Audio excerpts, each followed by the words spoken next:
दोस्तों नमस्कार। आज हम लेकर आए हैं भगवान श्री कृष्ण और कर्ण का संवाद। तो दोस्तों चलते हैं संवाद की तरफ। कुरुक्षेत्र की भूमि पर सूर्य अस्तांचल की ओर झुक रहा था। धूल, रक्त और बाणों की गंध से हवा भारी हो चुकी थी। रणभूमि में हर ओर शव बिखरे पड़े थे और कौरव पांडवों का युद्ध चरम पर था।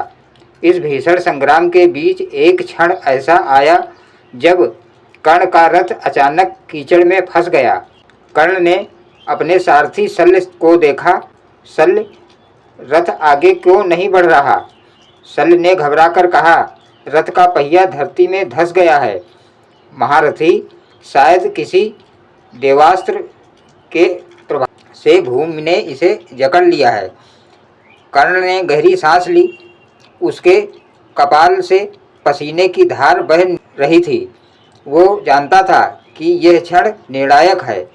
अर्जुन सामने था, उसका बाण संधान तैयार, पर रथ स्थिर और नियति अचल। तभी दूर से कृष्ण का स्वर गूंजा, जो अर्जुन के सारथी के रूप में थे।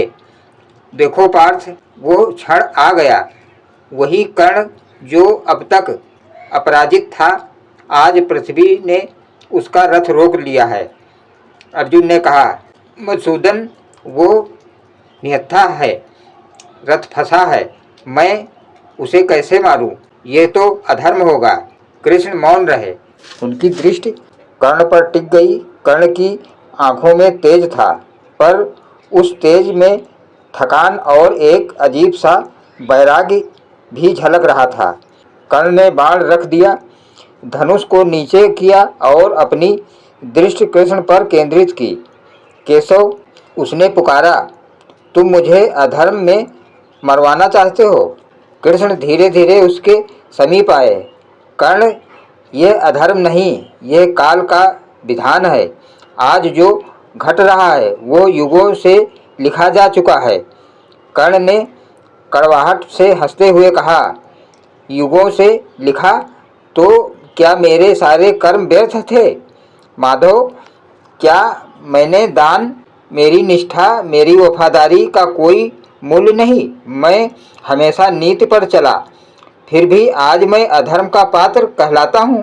कृष्ण ने गंभीर स्वर में कहा, कर्ण, नीति केवल कर्म में नहीं होती, हृदय में होती है। तुमने जो धर्म किया है वो मान के लिए था, पर जो अधर्म सहा वो दुर्योधन के प्रति वफादारी के नाम पर था। कर्ण की आंखें जल उठी। हाँ, मैं दुर्योधन का मित्र हूँ। जब सारी दुनिया ने मुझे सूतपुत्र कहकर ठुकराया, तब उसी दुर्योधन ने मुझे राजमुकुट पहनाया। क्या मैं उनके प्रति कृतज्ञ ना रहूं?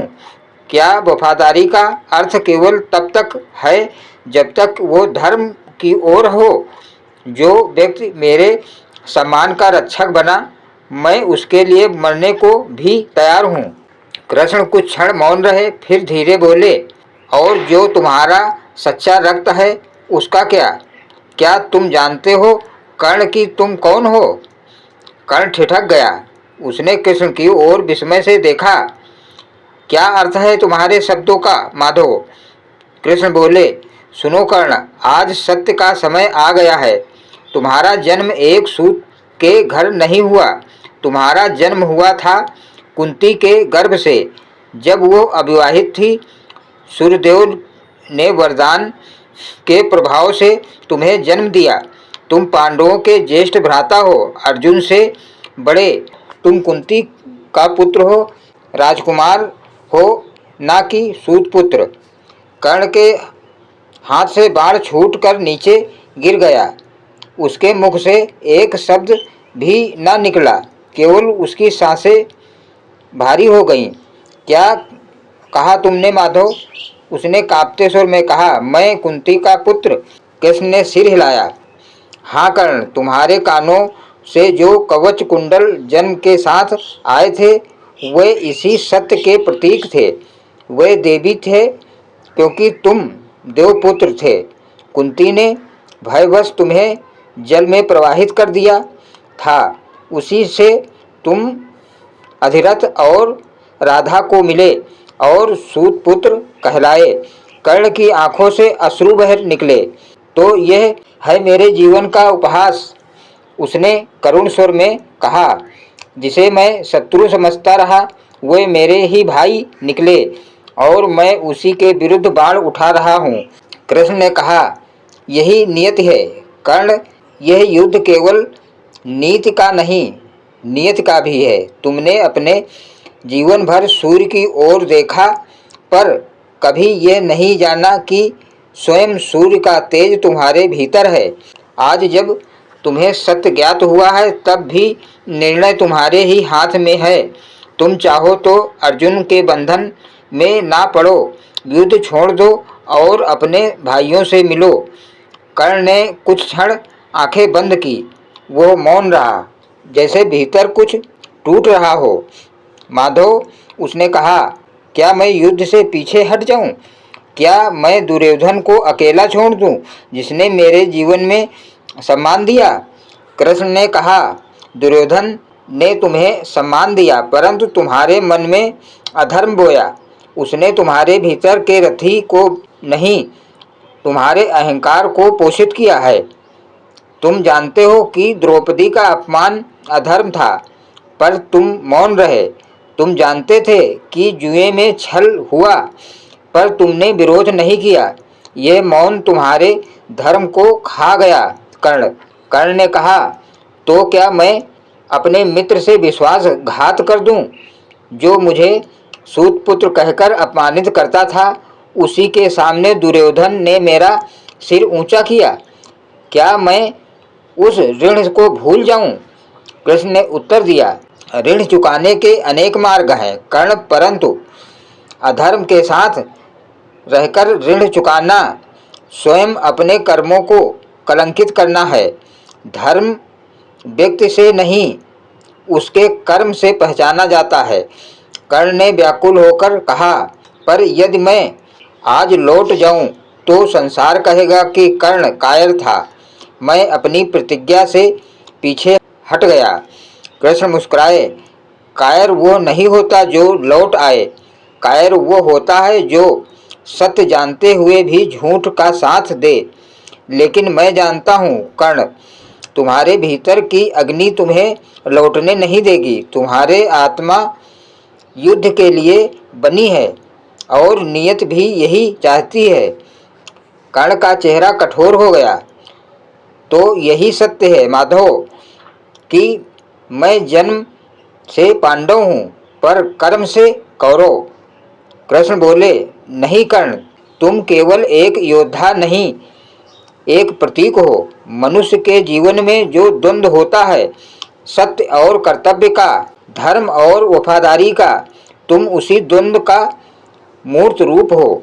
तुम्हारे कर्म तुम्हें अमर करेंगे, चाहे तुम विजयी ना भी हो। कर्ण ने गहरी सांस ली। माधव, यदि मैं अर्जुन से कह दूं कि वो मेरा भ्राता है, क्या वो मेरे प्राणों को बख्श देगा? कृष्ण ने धीमे स्वर में कहा, अर्जुन तुम्हारे प्रति द्वेष नहीं रखता, पर यह युद्ध व्यक्तिगत नहीं रहा। अब यह पृथ्वी के संतुलन का प्रश्न है। देवताओं ने जो लिखा है उसे कोई मिटा नहीं सकता, ना मैं ना तुम। कर्ण ने अपनी आंखें बंद की और होठों से शब्द निकले, तो ऐसा ही हो। मैं सत्य को जान चुका हूँ पर कर्तव्य से विचलित नहीं हो सकता। मेरी माँ कुंती को कह देना, उसका ज्येष्ठ पुत्र अपना वचन निभाएगा, भले ही जीवन चला जाए। कृष्ण की आंखें नम हो उठीं। तुम्हारा तेज सूर्य जैसा है कर्ण, और सूर्य कभी रुकता नहीं, वो डूबता भी है तो उदय होने के लिए। कर्ण ने कहा, मधुसूदन, जब तुम मुझे सत्य बता रहे हो तब मेरे भीतर एक शांति थी। अब मैं मृत्यु से नहीं डरता। जो जन्म मुझे मिला वो मेरे कर्मों के साथ साथ पूरा होगा। अब केवल एक निवेदन है, यदि मुझसे कोई अन्याय हुआ हो तो उसे क्षमा करना। कृष्ण ने कहा, कर्ण, तुम उस क्षमा के पात्र हो जो स्वयं समय भी नहीं दे पाता। तुम्हारी मृत्यु भी नीति का अंग है। जब तुम्हारा रथ फंसा तब पृथ्वी ने तुम्हें याद दिलाया कि मनुष्य चाहे कितना भी बलशाली हो, अतः प्रकृति के नियमों के आगे झुकता है। कर्ण ने धनुष उठाया, अब मैं अपना अंतिम कर्म करूंगा, अर्जुन से सामना करूंगा जैसे एक योद्धा करता है, निर्भय होकर। कृष्ण बोले, जाओ कर्ण, युद्ध करो, पर स्मरण रखना, आज जो बाण चलेगा वो केवल अर्जुन के लिए नहीं, युगों के धर्म के लिए भी चलेगा।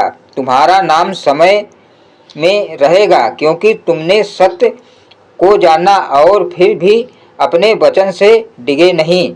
कर्ण ने सिर झुकाया, धन्यवाद माधव, अब मैं जानता हूँ कि नियत क्या होती है। कर्ण ने रथ का पहिया निकालने के लिए धरती में हाथ डाले। तभी अर्जुन का रथ निकट आया। कृष्ण ने कहा, पार्थ, यही क्षण है, छोड़ो नहीं। अर्जुन ने कहा, पर वो रथ निकाल रहा है, निहत्था है। कृष्ण का स्वर दृढ़ था, पार्थ, यह युद्ध धर्म का है, व्यक्ति का नहीं। जब द्रौपदी को अपमानित किया जा रहा था तब यह निहत्था नहीं बोला था। जब अभिमन्यु को घेर कर मारा गया तब यह मौन था। आज वो अपने कर्मों का परिणाम भोग रहा है। अर्जुन ने संकोच के साथ गांडी उठाया। कर्ण ने दूर से देखा, उसकी आंखों में अब भय नहीं था। उसने अपने भीतर के शौर्य को अंतिम बार महसूस किया। आओ अर्जुन, उसने कहा, आज हमारा ऋण समाप्त हो गया। और जैसे ही सूर्य अस्त हुआ, अर्जुन का बाण छूटा, वो सीधा कर्ण के हृदय में धंस गया। कर्ण ने मुस्कुराकर आंखें बंद की। धन्यवाद माधव, उसने मन ही मन कहा, तुमने मेरा सत्य दिखाया। आकाश में गूंज उठा, यह युद्ध केवल नीति का नहीं, नियति का था। धरती ने मौन धारण किया। कर्ण का शरीर मिट्टी में विलीन हो गया, पर उसका तेज सूर्य के समान अमर हो गया। तो दोस्तों, ये कथा कैसी लगी आप हमें कमेंट करके बताइए। जय श्री कृष्णा। धन्यवाद दोस्तों।